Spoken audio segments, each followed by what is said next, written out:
Mr. Raab, the floor is yours for your presentation. Thank you very much. And can I thank you and the State of Hessen for hosting us, and Better Finance and the team here for organising this very timely event. Martin, you set the scene beautifully, and Matthias, you also talked about the links between the scamming issue and the issue I want to talk about, which is the violent exploitation of artisanal and small-scale gold mining and the links with organised crime and mercenaries and terrorism. And I think there is a thread running through those things, which is firstly the harm to victims, secondly the threat to the integrity of the marketplace, which we all have a vested interest in trying to preserve, and thirdly, when it comes to remedies, the need for government and the private sector to work more effectively together. And I think probably a really strong bond between these two topics is that prevention is always going to be better than cure, because the challenge of the perpetrators just disappearing. So it was about a year ago that I published the report called Silence is Golden for the World Gold Council, covering these links between the criminal predators and artisanal and small-scale gold mining, which I refer to ASGM just for ease. And in particular, the lucrative business model, again, something common to the scamming theme, which is fueling more and more war, terrorism, and organised crime. And for those that are not familiar with it, we have copies of the report here and copies on the table just by the door there. So please feel free to take one. It gives you an outline both of the challenges, but also the elements of a strategic answer to it. And the report looked at private military companies, particularly the Wagner Group, operating with devastating consequences in Africa. We also looked at the increasing activities of the Al-Qaeda affiliate known as Jamaat Nusrat ul-Islam wal Muslimin, or it's JNIM as it's referred to, very active now in the Sahel. So you think of Al-Qaeda, it shifted its operations from the Middle East and in particular Afghanistan and Iraq to the Sahel, and how its revival has been made possible by this violent exploitation of artisanal gold mining. And then thirdly, the report also looked at the shift in, if you like, the market focus of drug trafficking cartels, which are prolific in Latin America and also attack ASGM. And the reason they're doing it is the economics make the illicit trade in gold an increasingly attractive hedge against the cocaine trade. Now, we took and we looked and we collected the testimony of artisanal gold miners across these different themes, and it has really shone a light on industrial scale and really appalling suffering that innocent men, women, and children have faced. And to give you a sense of how bad it's been, we're talking not just about the odd rogue military officer or terrorist or gangs. We're talking about the Wagner Group calling in the aerial bombardment of a village to clear out the artisanal gold miners. We're talking about the trafficking of women and children, again on an industrial scale, into forced labor and forced prostitution. A good example of that is what we've seen in Peru. We document that quite extensively in the report. And the scale of these warning developments is a warning siren, really a wake-up call, because there's obviously a vicious circle in these security threats. And the risk that they will just proliferate and expand because the mercenaries, the drug traffickers, the terrorists have got themselves a really lucrative business model, just like the scammers. And it's based on, frankly, a modern day form of pillage and plunder. And of course, again, we come back to the role of the private sector in all of this, which is, I think, particularly dear to the heart of the World Gold Council as a global trade body. And there is a very real and serious reputational risk for the gold sector at a time when its role in the international system and international economics is very elevated and is itself subject to a spotlight. So I guess the question really is, 1 year on from the report that we put together, what's changed? And there have been some quite significant changes, both in the threat and what we're able to do about it. For those that have followed the fortunes of the Wagner Group, the head of Evgeny Prigozhin was killed in what I can only describe as rather mysterious circumstances. But in terms of the group itself, the mercenaries have largely been incorporated into the so-called Africa Corps of the Russian army and other bits of the Russian army. But what's interesting is that the ambitions of those officers and those Russian mercenaries in Africa, if anything, have expanded rather than receded. And again, the reason is that this struggle for gold resources is a business model that is very lucrative indeed. In Mali, the balance of power struggle between the Wagner Group and JNIM, and I mentioned both of those, has shifted potentially decisively in the latter's favour, leading the Wall Street Journal to describe that Al-Qaeda affiliate as being, and I quote, on the brink of a takeover in that country. It's quite interesting what happened in response to it. The Russian and Malian governments signed an agreement to build a gold refinery in the capital, Bamako. So you can see how gold is at the centre of not just the fighting, but the wider dynamics as well. And so what you've got in Mali is a government regime clinging on for political survival and a power struggle between the Wagner Group and JNIM, which is set to play out. Now, in all of this, and it's all quite complicated, as you'll have discerned already, there is one real clear factor and feature. Whoever wins in those struggles, it's the legitimate artisanal gold miners who are the losers with their lives, with their livelihoods. If you look at then across to Sudan, which is the subject of the most appalling civil war, and we've seen the Sudanese armed forces taking control of Khartoum and the rapid support forces, which are the rebel group, if you like, the legacy of the Janjaweed, taking control of El Fasher and Darfur, again with devastating humanitarian consequences, according to the UN agencies still able to operate on the ground. Again, the struggle for control over artisanal gold mining resources has been one of the critical drivers of that conflict. Gold output now in Sudan, despite the war, is at its highest for 6 years, and 90% of it, 90, is artisanal. So with that dynamic, you can see that the fighting is only going to continue, at least until one side wins. Sudan is probably the most graphic and I think at a human level, the most heartbreaking example of how the failure to protect and safeguard and integrate artisanal gold miners from predatory attack and make them part of the formal market, the formal national legal frameworks, that failure is fueling civil war and regional insecurity. And I was just reading as I came over here on the Eurostar, the latest developments in Sudan with the Sudanese armed forces and Russia agreeing a deal to give Russia access to a Red Sea port, which is one of the things Russia has been strategically looking for, and with access to gold resources as, if you like, the sweetener in return for military hardware. So again, as long as this lucrative business model involving artisanal gold is there at the core of the fighting, both sides are going to just dig even deeper with an appalling humanitarian set of consequences. Over in Latin America, and I'm afraid the outlook is pretty bleak too.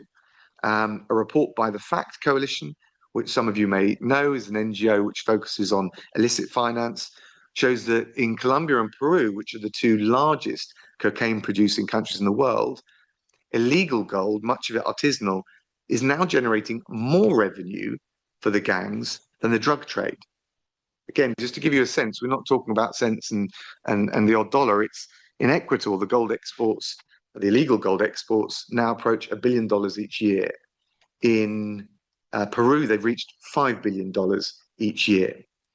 And again, just to think about it, what it means for law enforcement, we've talked a little bit about that in real terms. In just one airport, in Miami Airport, law enforcement in 3 years have interdicted a whole ton of illicit gold, which, given the price of gold, you can imagine $4,500 per troy ounce. That's an enormous amount, as well as just physically how much is being interdicted. Now, I think it's fair to say that the conflict dynamics across all of these different theatres and regions is fluid. It's interesting in Sudan, domination of gold resources is fueling the fighting. Don't think there's any doubt about that. In Venezuela, the International Crisis Group have actually documented a tacit pact between the Venezuelan army and Colombian guerrillas, dividing up areas of geographic areas for control over ASGM. So actually, there is almost like a tacit agreement, a pact based on the resources. But that has led other Venezuelan criminal syndicates to reach deeper into the forests and the jungles in search of other deposits and communities mining gold. And that itself, as well as the humanitarian toll, is causing deforestation. The use of mercury is polluting rivers. That in turn contaminates the fish that feed local communities. Many of the indigenous communities have been forced out of traditional farming as a result of it. And the wider criminality around this exploitation means that child labour is absolutely rampant, human trafficking is widespread, rape and other sexual exploitation is rife, and it happens on an industrial scale.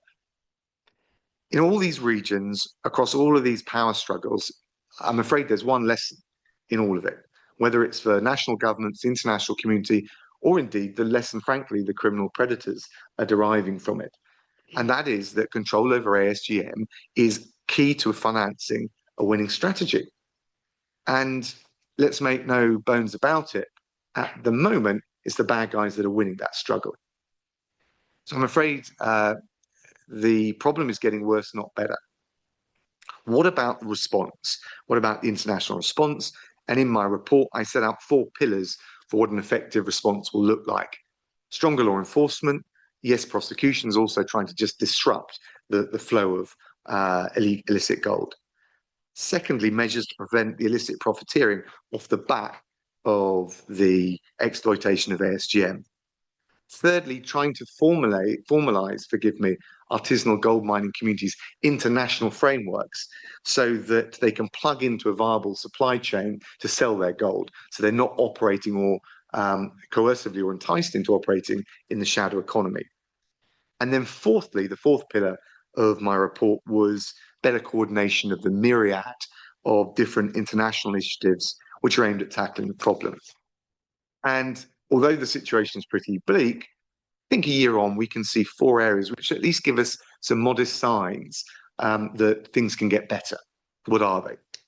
Well, first, as part of that 3rd pillar, we now have a paradigm, an operational model for local processing plants, which can serve as, for want of a better word, aggregation points in the supply chain.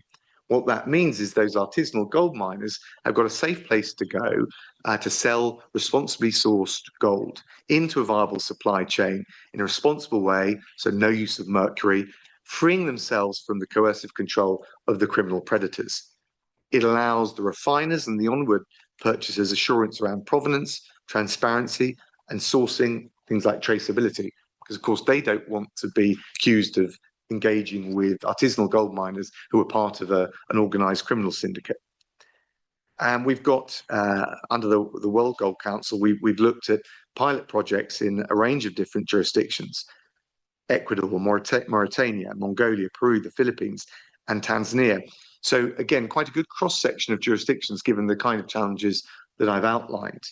It's fair to say that not all the schemes are working perfectly. It's very much a work in progress. But there's a huge amount of learning from the successes and also from some of the setbacks, which I think can inform us going forward. There are 2 examples which I think are just worth mentioning because they're very tangible illustrations of how these local processing points can give a lifeline for those artisanal miners. So in Peru, alongside trying to simplify the process for formalizing artisanal gold miners into national frameworks, the establishment of local processing plants has led to some really promising partnerships. The one that I would just highlight and Google and have a look how that works in practice is Planet Gold.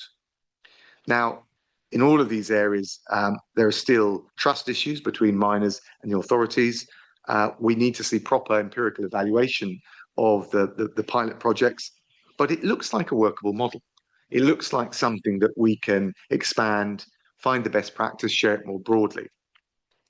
In Tanzania, Africa's 4th largest gold producer, something similar is happening with local processing plants providing a way for ASGM communities, not just to increase their production safely, but also to improve their standards. Again, mercury and other basic health and safety standards.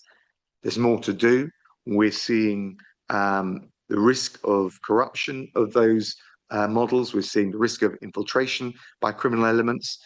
But again, the framework does look like it offers a workable, refinable model, and one that can, if you like, elevate ASGM communities out of that rut that they're currently in and plug them in to a safe and responsible supply chain. So that's the first area of progress. And I didn't want to come with a total counsel of despair for everyone, so that's pretty much what I did last year. And there are signs of progress.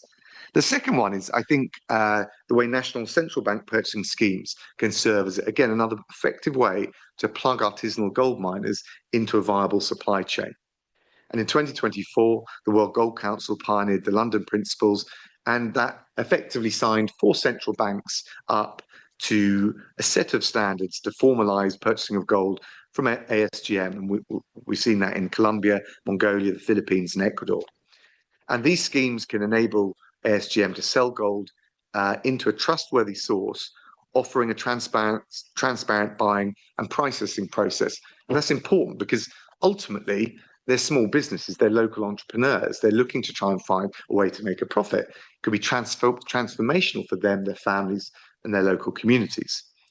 For the central banks, it allows them to add gold to their official reserves using local currency and without having to sacrifice hard currency. So there's a real value economically for the central banks engaged in this.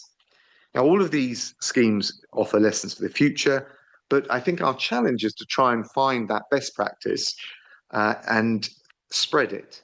That's the way we'll turn a vicious cycle into a virtuous cycle and give those ASGM communities a route out.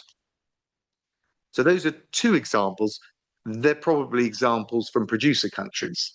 What about beyond the producer countries? Well, we're starting to see national capitals and advanced economies wake up to the scale of the threats and scale of the problem. And probably the most important development is in the United States, at least at the moment. And the Kane-Cornyn legislation is being scrutinized in the US Congress right now as we speak. It's bipartisan legislation, pretty rare in the US at the moment, and probably in many of our countries. And it's awaiting clearance in committee for it to be launched on the Senate floor. But the signals from Washington, I was over there recently, are actually mildly positive. I'd say more than that. I think this legislation will hit the floor of the Senate. Legislators are seized of the issue. We know the bill would have the support of Secretary of State Rubio because he was the original author of the report when he's Senator for Florida. So my question today is, where are the other examples and equivalents of the Kane-Cornyn legislation? Where in Europe, I'm not just saying the EU, the UK, Switzerland, elsewhere, where's the sense of urgency and momentum within European capitals? Because I know from my own experience and our collective experience that this kind of legislation can make a real difference, particularly if it spreads from jurisdiction to jurisdiction. I was involved both as an MP and then as Foreign Secretary in the UK in the Sergei Magnitsky sanctions regime against both corrupt regimes and human rights abusers, and the links between the two.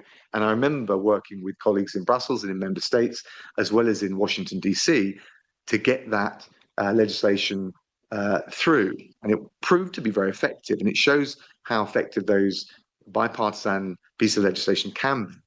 So I think now is the time for more action beyond Washington.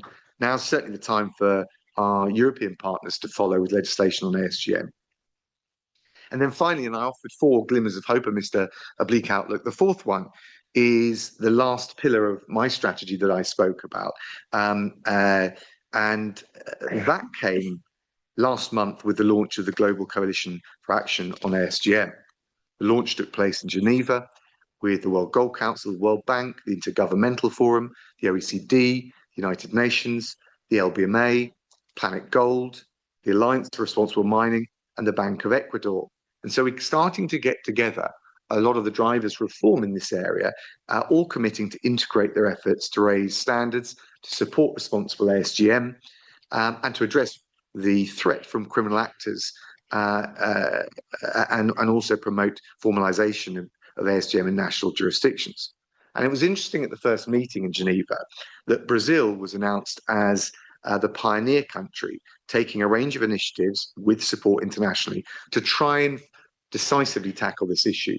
And we know that from the issue of slave labor, the indigenous communities, the impact of illicit gold mining on the Amazon rainforest. We know that it's incredibly important to try and tackle this issue in Brazil. So great to see them coming forward and being a pioneer country. So in short, as we look at this issue year on, there is progress being made, and I'm not one to wallow in a council of despair. We've got some practical initiatives, some effective measures that can turn the tide in the struggle with the criminal predators. But all the same, I think you can already sense that that's the point of departure, not the point of arrival. We're still very far from the finishing line. There's a lot more work to be done. When it comes to law enforcement, we need, well, look, the prosecutions and the disruption of supply are frankly a drop in the ocean compared to what we need to see. So we need more robust national action, more concerted regional coordination, more support from the global bodies that deal with it. Again, I asked the question, what more, and I'm saying this everywhere, I'm not picking on our European friends, but I'm saying this in all four corners of the world, what more can we do at national level with member states? What further impetus can Europol, Eurojust, and the Commission have in leading the way on these issues? And likewise, when it comes to the illicit profiteering, we're still nowhere near the level we need to reach. Where are the secondary sanctions on the companies smuggling and laundering that illicit gold? Where's the financial action task force in all of this? I mean, I'm sure in Brussels you're very familiar with the range of different issues that they tackle. It's been 10 years since they looked at gold and did a thematic report on gold. We need a new report. We need an enhanced set of baseline standards so that all of the international hubs trading gold have to comply with those standards. If not, they end up on the grey list or indeed even the blacklist. That would probably be the single most effective thing we could do to tackle this issue. We come back to that issue, similar with scamming, that prevention will always be better than or more effective than cure. Where are the G7 and G20 declarations looking at this, looking at the scale of the global security threats from the illicit flows and from the criminal organizations who've been so effective in crafting their business model around the trade in illicit gold? And if there was ever a global challenge that incorporated all the things that we desperately care about, whether it's humanitarian life loss, whether it's environmental degradation, whether it's the illicit finance fueling the very worst security threats from some of the most lethal criminal predators, this issue is it. Where's the response to match the scale and the diversity of those threats? And look, I think the short answer, same with scamming, is let's not accept passivity or inertia. And I hope we can walk away in a similar way to the response on the scamming issue. I hope we can walk away from this excellent event, having been brought together by Better Finance, and renew our commitment to taking on these challenges from the scamming to the illicit trade in gold, with a clarion call for everyone in Europe, national governments, EU institutions, legislators, media, our tenacious NGOs, to support the efforts and indeed build on the early successes that we've had. Because what we need really is a step change in momentum to scale up the action before the threats that we see expanding in real time before our eyes escalate further out of control. And I think we've got the frameworks. We probably don't need huge amounts of extra legislation, good news. We've got some examples of what works. We know what's required. We just need the political will. And then we come on to the question that came up in the Q&A. But I think all of us in this room can help drive that forward. Thank you again to Better Finance for the opportunity of raising this issue. Thank you very much, Mr. Raab, for your speech. I think it was very clear and in highlighting some of these challenges. And for me, in your excellent report, which I read earlier this year, and I recommend also to everyone, it's available on the World Gold Council website, but otherwise it will appear also in the event materials of this event on our website. And one of the very striking things, which you also mentioned in your speech, one of the most striking findings was indeed the level of criminal profits of 2 billion euros extracted by the Wagner Group. So this is on the off chance that anyone doesn't know, the Russian mercenary group, which is actively involved in waging a war of aggression in Europe against the EU candidate state, an ally of ours.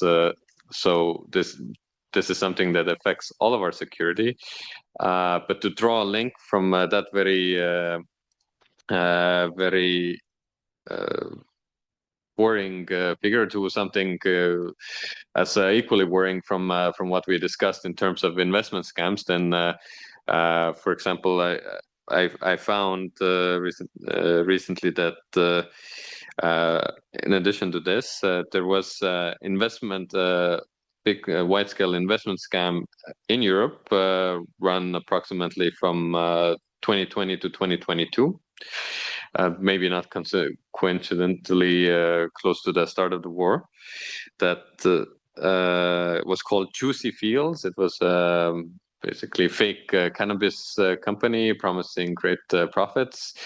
The scammers scammed 645 million euros from 180,000, more than 180,000 people, which is really to highlight what also one of our speakers before said, that even that while in number investment scams are not the biggest part of scams, then in the criminal profits they are the biggest, and this group of people who did the scam were mostly Russian nationals, a lot of them with links to the GRU, the Russian military intelligence, and several of them affiliated also with the Wagner group. So in essence, the same group of people, 2 billion here from artisanal gold miners, 650 million here from investment scams in Europe, mostly in the EU. Most of the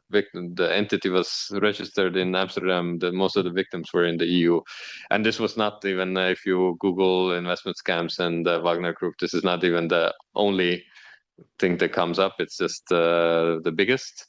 So, and all of these billions and hundreds of millions are flowing into waging war essentially against us.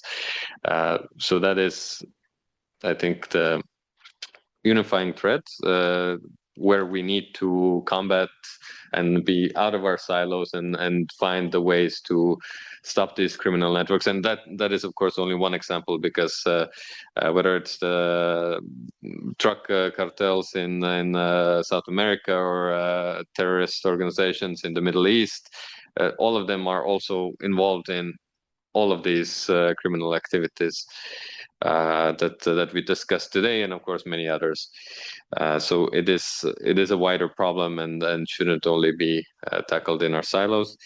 To end on a slightly more positive note, I would first say that it's very good to hear that there has been progress in this last year, and maybe to close with a question. Then you outlined many questions for the EU authorities. I saw also the representative of the European Commission taking notes while you were doing so that was very positive. I know we have also other representatives following online and in the aftermath of the conference. So my question is, what would maybe be the main ask to highlight, particularly for the European Union and the European institutions, whether it's the Commission or the regulatory authorities, or, well, indeed, you mentioned the central bank as well.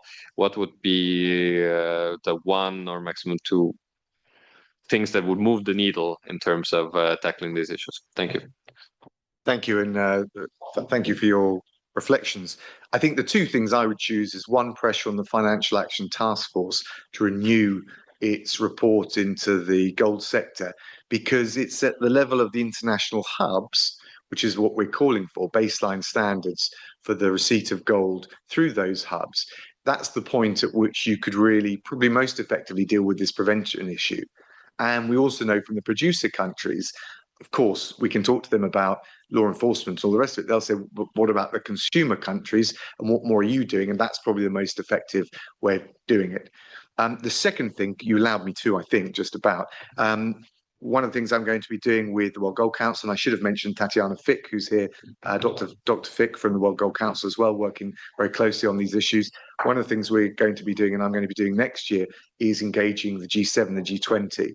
The more the EU, with both at Commission level but also at member state level, can put this issue on the agenda, the more we then have, if you like, the political umbrella to take the wider concrete operational recommendations that sit underneath the report.